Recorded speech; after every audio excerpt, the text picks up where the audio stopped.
Karibu msikilizaji wangu, hiki ni kipindi cha Neno na anayekukaribisha ni mimi Pamela Umodo. Hebu tupate hizi baraka za wimbo ufuatao, kisha baraka zingine tutaletewa na mchungaji Jeffrey Wanjala Monialo kutoka kwenye kitabu cha Mwanzo. Karibu.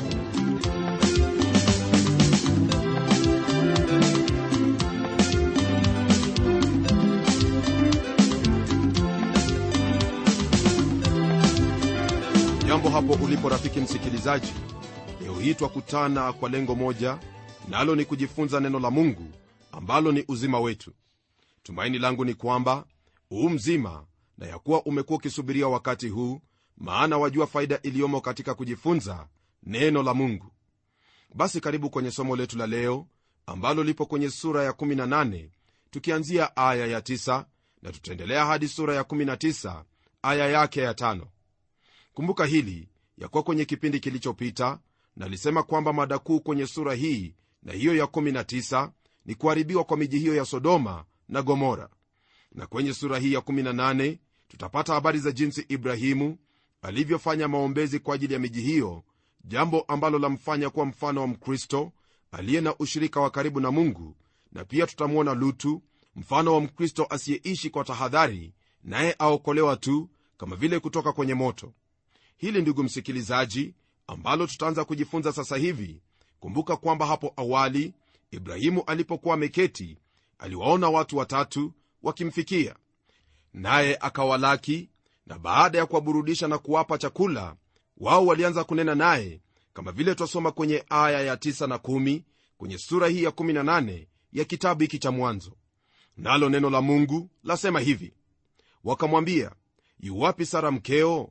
Akasema, yumo hemani. Akamwambia, hakika nitakurudia wakati huu mwakani, na tazama, Sara mkeo atapata mwana wa kiume. Sara akasikia mlangoni pa hema iliyokuwapo nyuma yake. Wageni hawa baada ya kula na kuburudishwa wanena maneno mazito kwake Ibrahimu. Kumbuka kwamba kwenye aya ya 2 hadi 5 tulisoma na kuona kwamba watu wale walimtokea Ibrahimu ghafla, tena walikuwa wageni kwake. Lakini sasa yaonekana kwamba mbali ya wao kuwa wageni, walifahamu siri ya Ibrahimu. Je, hawa ni kina nani? Tutakapokuwa tukiendelea tutajua kwa hakika wale wanaonena hapa ni nani. Hata hivyo tuambiwa kwamba Sara aliyekuwa kwenye hema ya nyuma iliyokuwa karibu alisikia jambo hili walilosema wageni hawa, naye alifanya nini? Hebu tugeukie aya ya 11 na hiyo ya 12 tuone hilo ambalo lipo. Nalo neno lasema hivi: basi Ibrahimu na Sara walikuwa wazee na umri wao mkubwa, na Sara alikuwa amekoma katika desturi ya wanawake.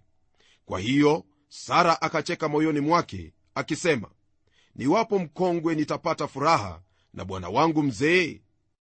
Kicheko hiki ambacho neno la Mungu lanena kwamba Sara alicheka ni kicheko ambacho chahusu jambo ambalo ni zuri sana linapotokea maishani mwako, yaani uzuri wa jambo hilo kutendeka, la kufanya uone kana kwamba ni zuri sana kwalo kutendeka.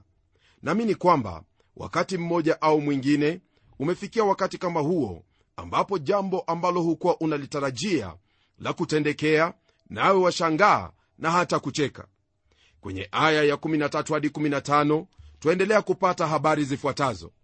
Bwana akamwambia Ibrahimu, mbona Sara amecheka akisema, mimi kweli nitazaa mwana nami ni mzee? Kuna neno gani lililo gumu la kumshinda Bwana?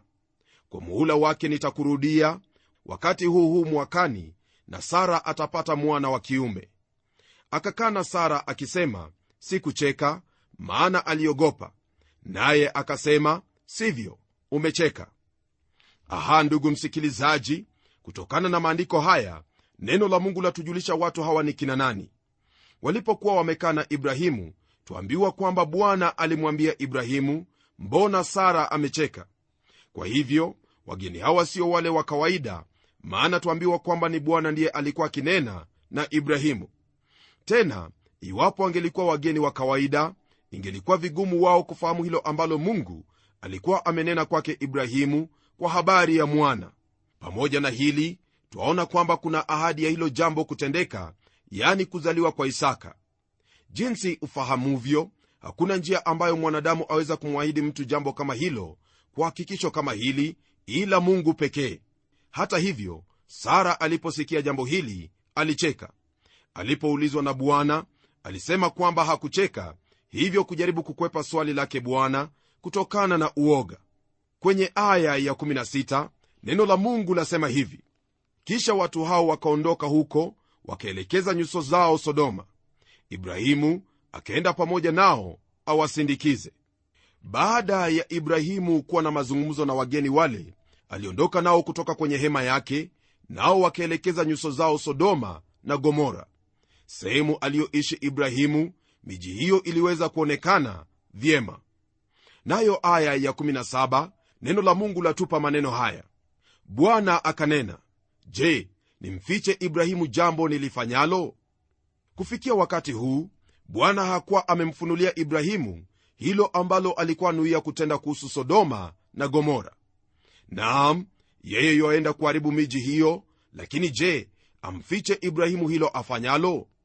Nitarudia kusoma aya ya 17 na hiyo ya 18 ili tupate mtiririko wa wazo ambalo lipo hapa, kama vile ambavyo neno la Mungu latuambia. Bwana akanena, je, nimfiche Ibrahimu jambo nilifanyalo? Akiwa Ibrahimu atakuwa taifa kuu hodari, na katika yeye mataifa yote ya dunia watabarikiwa. Neno hili ambalo naamini kwamba Mungu alikuwa akisemezana mwenyewe laonyesha jinsi ambavyo Ibrahimu atakuwa ni mwenye ushawishi mkuu sana kutoka kwenye kizazi hata kingine. Hili ni kweli kwa kuwa haya ambayo wayasikia sasa yatokana na ushawishi alio nao Ibrahimu kwetu. Kisha Mungu aendelea kwa kusema hivi kwenye aya ya 19: kwa maana nimemjua ya kwamba atawaamuru wanawe na nyumba yake baada yake waishike njia ya Bwana, wafanye haki na hukumu, ili kwamba Bwana naye akamtimizie Ibrahimu ahadi zake. Hakika msikilizaji, kama maandiko yanenavyo ya kuwa siri ya Bwana ina wale wamchao, hapa ndipo twaona kweli hii. Kwa kuwa Ibrahimu alimcha Bwana, Bwana asema kwamba hawezi kumficha hilo ambalo anuia kutenda. Lingine ni kwamba katika Ibrahimu Bwana aona uzao ambao utamcha yeye na kuishika njia yake Bwana. Nami nakwambia hivi, ni jinsi hii ndivyo twafaa kuishi ndugu yangu, licha ya kuwa kuna ugumu wa hapa na pale. Ayubu alisema kwamba siku za mwanadamu aliyezaliwa na mwanamke ni chache, tena zimejaa taabu. Licha ya hiyo, kwa kuwa tuna Mungu mkuu awezaye yote, twafarijika katika yeye, maana hutukomboa na taabu zetu zote. Himizika mwenzangu kutembea katika hilo ambalo neno la Mungu lanena kwako hata na sasa hivi. Na baada ya hayo Mungu anena na Ibrahimu na kumwambia maneno yafuatayo kwenye aya ya 20 na 21. Hebu sikia. Bwana akasema, kwa kuwa kilio cha Sodoma na Gomora kimezidi na dhambi zao zimeongezeka sana, basi nitashuka sasa nione kama wanavyotenda ni kiasi cha kilio kilichonijia, na kama sivyo nitajua. Lugha ambayo Mungu atumia kwake Ibrahimu hapa ni hiyo ya kudadisi jambo. Kwa hili twaelewa kwamba Mungu si wa haraka katika mambo yake. Ni kama vile ambavyo alisubiri kwa miaka 969 ndipo anyeshe mvua ile ya gharika wakati wa Nuhu. Ni jambo nzuri kwamba Bwana Mungu alimfahamisha Ibrahimu kwa hilo ambalo anuia kutenda, kwa habari ya kuharibu miji ile ya Sodoma na Gomora. Asingelitenda hili, Ibrahimu angelimwazia Mungu mabaya au kumwona kuwa ni mwenye haraka wa hasira na wa kujilipizia kisasi bila ya rehema kwa viumbe vyake. Hili ambalo Mungu amwambia Ibrahimu ni lenye umuhimu sana, kwa kuwa Ibrahimu alikuwa na mawazo yake ambayo hayakuwa sawa, si kwa Mungu tu, bali kuhusu miji hiyo ya Sodoma na Gomora. Naam, kuna mengi ambayo Ibrahimu katika ufahamu wake alikuwa amekosea, hivyo kwa Mungu kunena naye ilikuwa kama kunyosha mawazo yake kuhusu mambo mengi tu. Na kwetu sisi kuna mambo mengi ambayo Mungu hajatuambia, ila yatosha hayo ambayo amenena nasi kwenye neno lake, ili siye wanadamu tupate kujua jinsi ya kuishi na kutembea mbele zake. Tunapogeukia aya ya 22, msikilizaji, neno la Mungu laendelea kwa kutuambia hivi: basi wale watu wakatoka huko wakaelekea Sodoma, lakini Ibrahimu alikuwa akali akisimama mbele za Bwana. Hapa tuona kwamba Ibrahimu amesimama mbele za Bwana. Lakini madhumuni yake ni yapi baada ya kusikia hayo ambayo Mungu amemnenea? Hebu tugeukie aya ya 23 ambayo yatuingiza kwenye kipengele kinachotuonyesha Ibrahimu kama mwombezi mbele za Mungu, na pia kama mfano wa Mkristo aliye na uhusiano wa karibu na Bwana Mungu wake. Neno la Mungu lasema hivi: Ibrahimu akakaribia akasema, je, utaharibu mwenye haki pamoja na muovu? Kutokana na habari alizozipata Ibrahimu kutoka kwa Mungu, naamini kwamba jambo la kwanza lililoingia katika mawazo yake ni habari za nduguye Lutu. Alimkomboa Lutu mara ya kwanza, na sasa tena Lutu yu katika hatari. Huenda Ibrahimu aliwaza sana kuhusu uhusiano wa Lutu na Mungu, naye alidhani kuwa Lutu aamini huyo Mungu wa mjomba wake. Ndiposa Ibrahimu amuuliza Mungu iwapo atamharibu mwenye haki pamoja na muovu. Haya maombi ya Ibrahimu ni ishara kwamba mtu huyu aliamini kuwa kuna watu wengi wenye haki katika miji ile, naye hakuelewa kwa nini Mungu kuharibu miji ile kwa sababu ya uovu wa watu wabaya, wakiwemo wenye haki pia. Aya ya 24, Ibrahimu aendelea na maombezi yake mbele za Mungu kwa maneno yafuatayo: huenda wakawapo wenye haki 50 katika mji, utauharibu wala hutauacha mji kwa ajili ya hao 50 wenye haki waliomo? Ibrahimu aanza maombezi yake kuhusu mji huo kwa kutaja habari za watu 50 wenye haki iwapo wamo humo. Je, Mungu ataharibu mji huo? Endelea kwenye aya ya 25 akisema hivi: hasha, usifanye hivyo ukamue mwenye haki pamoja na muovu, mwenye haki awe kama muovu. Hasha, mhukumu wa ulimwengu wote asitende haki? Swali hili ambalo Ibrahimu aliuliza ndilo ambalo watu wengi huuliza hata kufikia na sasa. Je, mhukumu wa ulimwengu wote asitende haki? Nalo jibu lipo, ndugu yangu.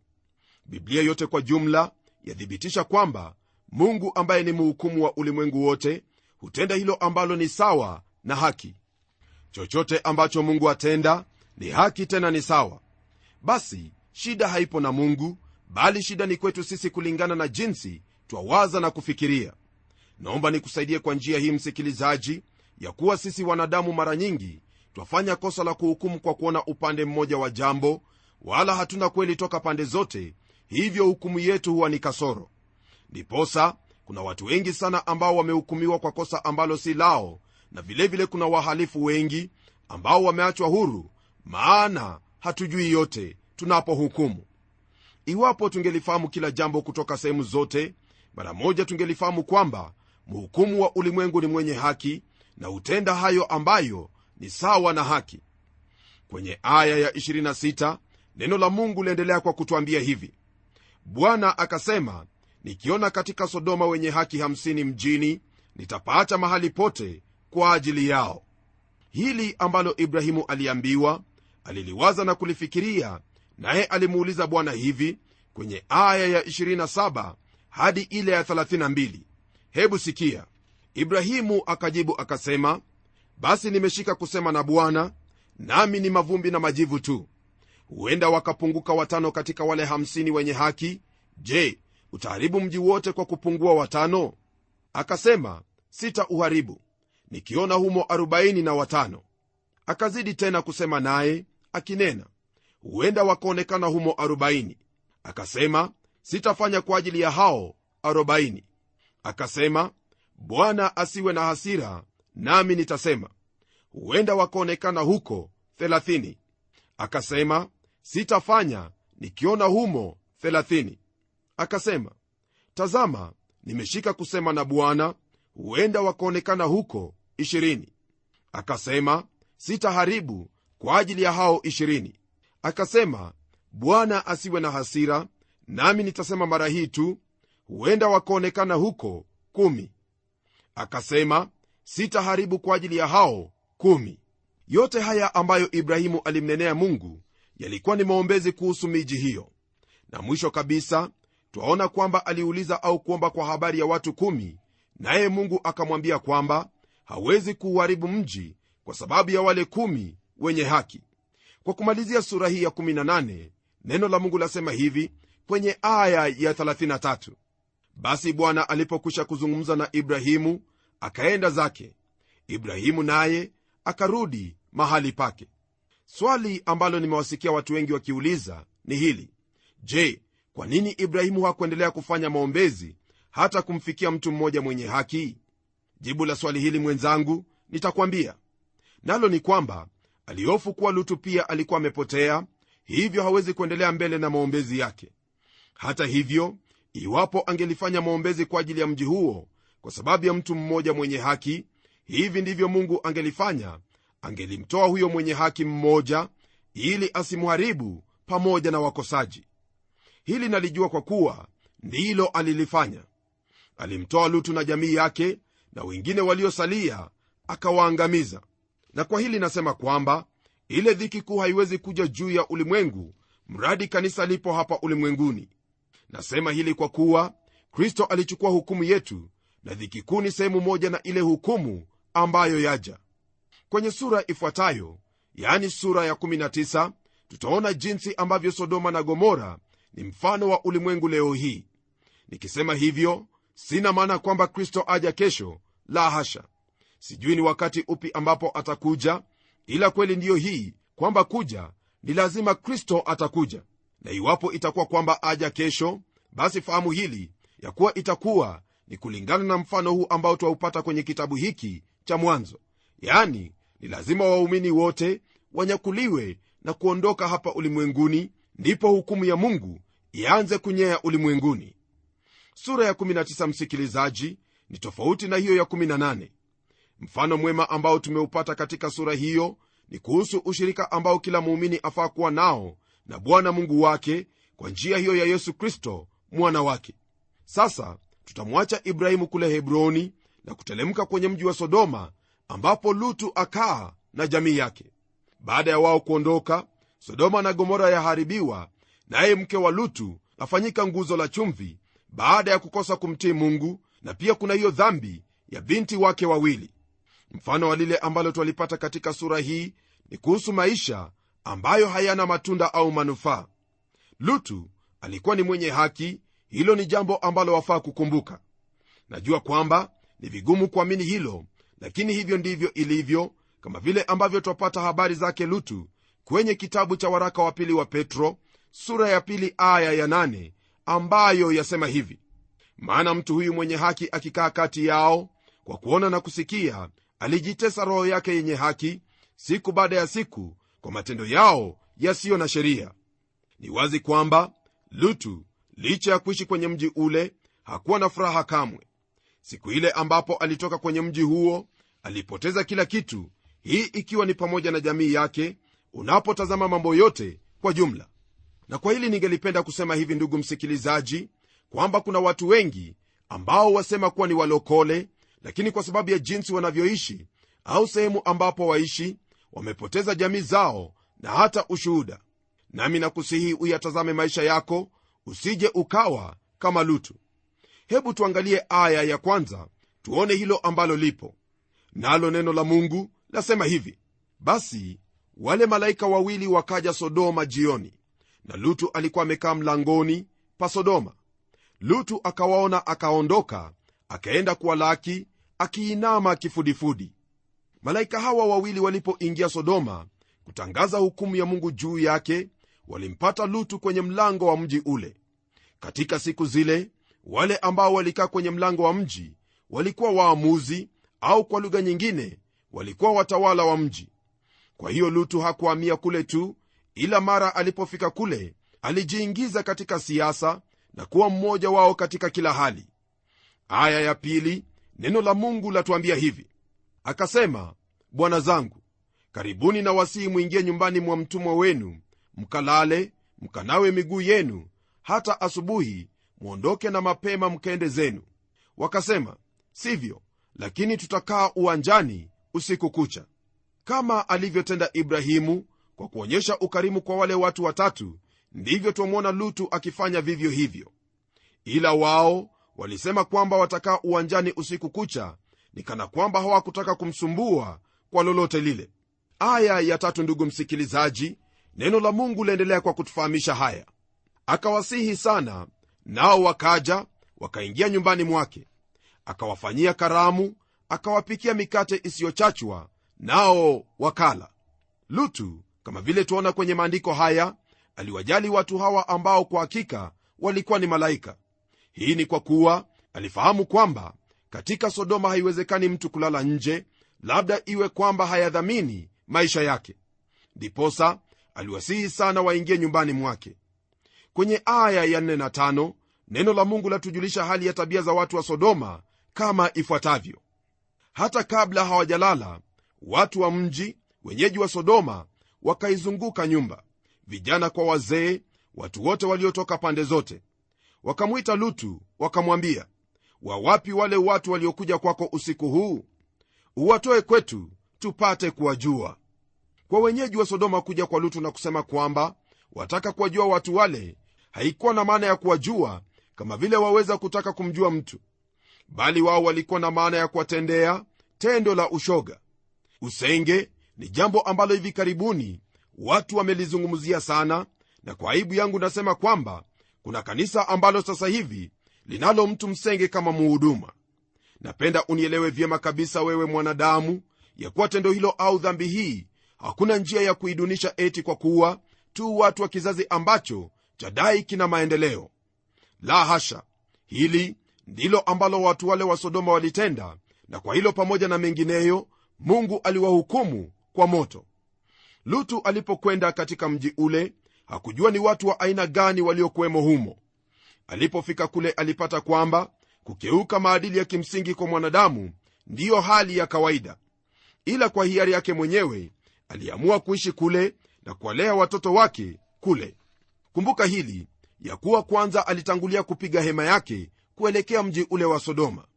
Aliwaona watu nje ya mji ule na akatamani kuishi miongoni mwao, ila hakujua hilo ambalo lilikuwa ndani yao.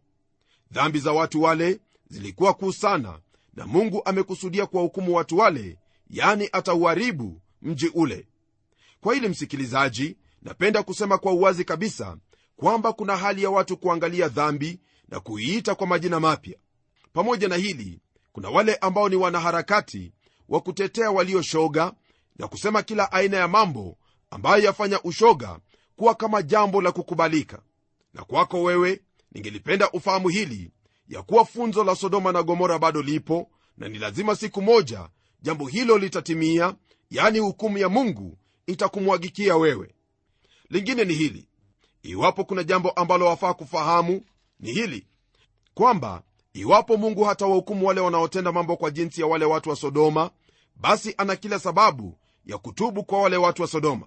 Lakini kwa kuwa ni lazima Mungu kuhukumu dhambi, naye aliwaharibu wale watu wa Sodoma kwa sababu ya dhambi, ni lazima wale wanaotenda mambo kama yale waharibiwe pia.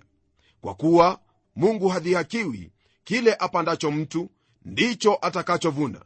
Ndugu msikilizaji, hatuna kigezo au udhuru kwa lolote lile ambalo tuweza kutenda kama watu sasa hivi, kwa kusema kwamba watu wale hawakumjua Mungu kama vile wewe unavyomfahamu Mungu leo. Yeye ambaye alihukumu miji ile na ule ulimwengu wa wakati wa Nuhu, ndiye tu atakayehukumu kizazi cha leo kwa kanuni zile zile. Je, utaamua kufanya nini kwa habari ya hali ya maisha yako sasa hivi? Unaishi kwa jinsi gani? Unapotafakari hayo, mimi nitaomba pamoja nawe. Mungu tena Baba wa Bwana wetu Yesu Kristo, tazama neno lako limetufikia kwa njia iliyo wazi kabisa kuhusu hayo ambayo twafaa kutenda kama watoto wako, hasa kuwa na ushirika wa karibu nawe, kwa kuwa ni katika ushirika ule ndipo watunenea hayo ambayo ni asiri, kama vile ilivyokuwa kwa mtumishi wako na rafiki yako baba Ibrahimu pamoja na manabii wako. Naomba kwamba katika kila hali utatujalia neema yako, tupate kukutii maishani mwetu kwa lengo la kukutukuza, kwa kuwa u Mungu na wala hakuna kama wewe, ambaye atupenda na kututakia mema daima. Haya nimeyaomba katika jina la Yesu Kristo aliye Bwana na Mwokozi wetu, amen. Naamini kwamba ndugu msikilizaji, somo letu la leo limekuwa la baraka kwako, pamoja na kukuelewesha kwa hilo ambalo wafaa kufahamu kwa habari ya kuwa na ushirika na Mungu wako. Hivyo basi waweza kutembea katika hali ya kumtukuza Mungu maishani mwako daima. Na kufikia hapo, sina lingine ila kukwambia kwamba kuna mengi yaliyo mbele yetu, nayo utayapata utakapoungana nami kwenye kipindi kijacho. Neema yake Bwana Yesu Kristo iwe na roho yako hadi tutakapokutana wakati huo. Mimi ni mchungaji wako Geoffrey Wanjala Munialo, na neno litaendelea.